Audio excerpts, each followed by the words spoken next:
घेरा किल्ला माणिकगड वाडीचा संपर्क तुटला. वाडीला जोडणारा छोटा पूल पाण्याच्या प्रवाहात कोसळला.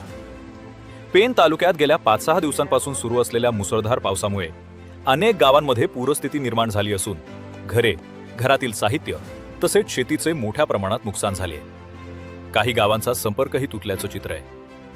दरम्यान बुधवारी सकाळी 6:30 वाजण्याच्या सुमारास घेरा किल्ला माणिकगड येथील वाडीला जोडणारा छोटा पूल पाण्याच्या प्रचंड प्रवाहामुळे कोसळला.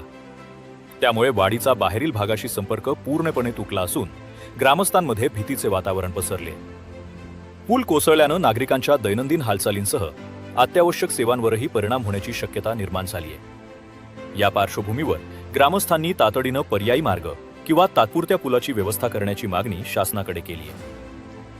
याबाबत तहसीलदार तानाजी शेजार यांच्याशी दूरध्वनीवरून संपर्क साधला असता त्यांनी संबंधित शासकीय यंत्रणा घटनास्थळी पाठवण्यात आल्याचं सांगितले.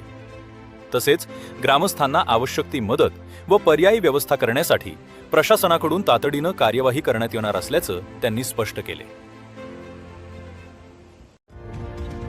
आपण पाहत आहात शिवतेज समाचार न्यूज चॅनेल.